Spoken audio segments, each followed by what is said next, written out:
Benapole স্থলবন্দরের crane দুর্ঘটনায় নিহত শ্রমিক শাহজাহানের জানাজা সম্পন্ন হয়েছে। বেনাপোল যশোর প্রতিনিধি। যশোরের বেনাপোল আন্তর্জাতিক স্থলবন্দরের ক্রেনের সিলিং ছিঁড়ে মর্মান্তিক দুর্ঘটনায় নিহত শ্রমিক শাহজাহান ৪৫-এর জানাজার নামাজ সম্পন্ন হয়েছে। ৮ই এপ্রিল ২০২৬ বুধবার সকাল 11:30টার সময় বেনাপোল বলফিল্ড মাঠ প্রাঙ্গণে শ্রমিক শাহজাহানের জানাজার নামাজ অনুষ্ঠিত হয়। উল্লেখ্য, গতকাল মঙ্গলবার বন্দর এলাকায় পণ্য লোড করার সময় হঠাৎ করে ক্রেনের সিলিং ছিঁড়ে গেলে ঘটনাস্থলেই তিনি নিহত হন।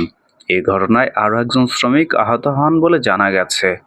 এ সময় জানাজার নামাজে উপস্থিত ছিলেন বাংলাদেশ স্থলবন্দর চেয়ারম্যান অতিরিক্ত সচিব মোহাম্মদ মানজারুল মান্নান, উপজেলা বিএনপির সাধারণ সম্পাদক আলহাজ নুরুজ্জামান লিটন, বেনাপোল পৌর বিএনপির সাধারণ সম্পাদক আবু তাহের ভারত, বেনাপোল স্থলবন্দর পরিচালক ট্রাফিক মোহাম্মদ শামীম হোসেন, শসরা উপজেলা নির্বাহী কর্মকর্তা ইউএনও ফজলে ওয়াহিদ, উপজেলা সহকারী কমিশনার ভূমি মোহাম্মদ নিয়াজ মাকদুম, পৌর বিএনপির সহসভাপতি একেএম আতিকুজ্জামান সনি, সাংগঠনিক সম্পাদক আলহাজ আখতারুজ্জামান আখতার, বেনাপোল সি&এফ এজেন্ট অ্যাসোসিয়েশনের সাবেক সভাপতি আলহাজ মফিজুর রহমান স্বজন, বেনাপোল স্থলবন্দর শ্রমিক ইউনিয়ন ৮৯১-এর সভাপতি মাকসুদুর রহমান রিন্টু, সাধারণ সম্পাদক তবিবুর রহমান তবি, সাধারণ সম্পাদক মোহাম্মদ শহীদ আলী।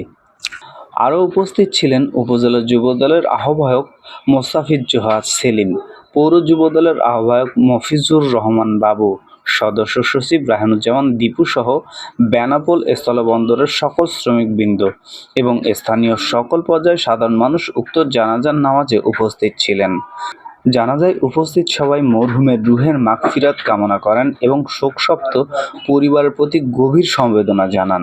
একই সঙ্গে শ্রমিকদের নিরাপত্তা নিশ্চিত করতে সংশ্লিষ্ট কর্তৃপক্ষের প্রতি জোর দাবি জানানো হয়। মশিউর রহমান কাজল, বেনাপোল, দ্য ফাইন্যান্সিয়াল পোস্ট।